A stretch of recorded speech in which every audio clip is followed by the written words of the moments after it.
Hello friends, स्वागत है आप लोगों का हमारे YouTube channel brilliant mind education में। इस वीडियो के माध्यम से हम बात करने वाले हैं सूक्ष्म शिक्षण पाठ्य योजना 4 के बारे में, जो कि क्या रहेगी, छात्र सहभाग विकास कौशल।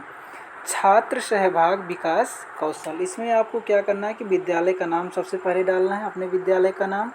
उसके बाद छात्र अध्यापक का नाम। उसके बाद यहाँ पे आप दिनांक डालेंगे, जिस दिनांक को पढ़ाना है। किस क्लास के लिए सूक्ष्म शिक्षण पाठ्य योजना बनाएंगे वो क्लास डालनी है, वर्ग ए डालना है। इसकी जो अवधि होती है वो 6 मिनट की होती है। कितनी होती है? 6 मिनट की होती है। और इसका जो कालांश रहता है वो क्या रहेगा, 4th 3rd कुछ भी डाल सकते हैं, किस पीरियड में आप पढ़ा रहे हैं। विषय है विज्ञान और उप विषय है भौतिक विज्ञान। अब आगे चलते हैं। उसके बाद यहाँ पे है प्रकरण। प्रकरण में जो है आप डालेंगे कि दर्पण एवं उनके प्रकार। ये किसका प्रकरण है? दर्पण एवं उनके प्रकार।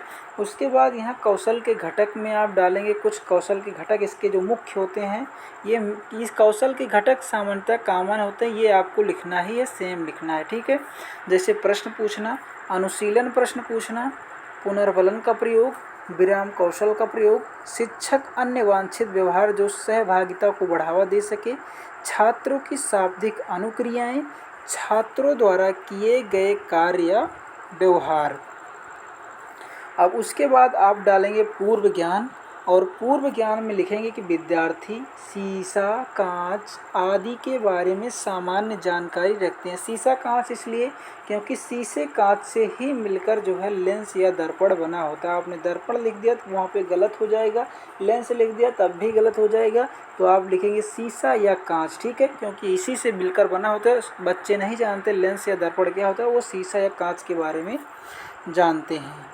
अब इसके आगे चलते हैं। इसके आगे हम प्रस्तुतिकरण डालेंगे, हेडिंग, और उसमें हम 4 कॉलम बनाएंगे। एक क्रम संख्या का, दूसरा छात्र अध्यापक कथन का, तीसरा छात्र कथन का, और चौथा प्रयुक्त घटक का। और यहाँ पे छात्र अध्यापक चूँकि प्रकरण हमें निकलवाना है तो पूछेंगे विद्यार्थी आप सब चेहरा देखने के लिए किसका प्रयोग करते हैं, तो बच्चे बताएंगे शीशा का प्रयोग करते हैं। दूसरा प्रश्न आप पूछ सकते हैं कि शीशे का प्रयोग हम और कहाँ कहाँ करते हैं, तो बच्चे बताएंगे चेहरा देखने के लिए गाड़ी आदि में इसका भी प्रयोग किया जाता है। दर्पण कितने प्रकार का होता है, तो बच्चे मौन इसके बारे में आप एक्सप्लेन कर सकते हैं। यहाँ पे स्पष्टीकरण देंगे कि दर्पण जो है 2 प्रकार का होता है, समतल दर्पण और गोलीय दर्पण। और गोलीय दर्पण कितने प्रकार का होता है, तो यहाँ भी आपको एक्सप्लेन करना है। स्पष्टीकरण, गोलीय दर्पण जो है 2 प्रकार का होता है, एक उत्तल और एक अवतल दर्पण, ठीक है। उसके बाद अवतल दर्पण का प्रयोग कहाँ किया जाता है, तो अवतल दर्पण का प्रयोग चेहरा देखने में किया जाता है। उसके बाद है कि दंत चिकित्सक किस दर्पण का प्रयोग करते हैं, तो अवतल दर्पण का।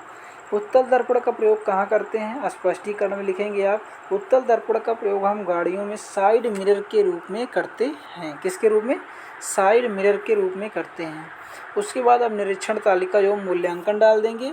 यहाँ पे 4 कॉलम बनाएंगे, क्रम संख्या का, कौशल के घटक का, टैली चिन्ह का, और रेटिंग स्केल। तो यहाँ जो हमने ऊपर कौशल के घटक बताए 8, वो इसमें सब लिख देने हैं नंबर करके 1 2 3 4 5 6 7 8। यहाँ पे टैली चिन्ह और रेटिंग इसके लिए काम आपको नहीं करना, ये छोड़ देना है। आपका पर्यवेक्षकर्ता जैसा कहेगा या क्लास टीचर जैसे कहेंगे वैसे करना है, ठीक है। यहाँ पे कौशल के घटक आप जो ऊपर लिखे हैं उसको सेम इसमें जो है लिख देना है। और उसके बाद यहाँ पे आपको सुझाव डालना है। सुझाव कौन लिखेगा, ये भी आपका पर्यवेक्षककर्ता लिखता है, ठीक है, इसको भी आपको नहीं लिखना। उसके बाद यहाँ पे हस्ताक्षर प्रशिक्षु आपका हस्ताक्षर होगा। यहाँ पे आपके विषय विशेषज्ञ का, जो कि क्लास टीचर हैं, क्लास टीचर नहीं उस विषय के सब्जेक्ट टीचर का, ठीक है, सब्जेक्ट टीचर का। और यहाँ पे जो है आपके हस्ताक्षर पर्यवेक्षक जो आपका हस्ताक्षर कर रहा है। तो इस प्रकार से जो है आपका सूक्ष्म शिक्षण पाठ्य योजना बनकर तैयार हो जाती है। तो ये वीडियो आपको कैसा लगा ज़रूर बताएं। धन्यवाद।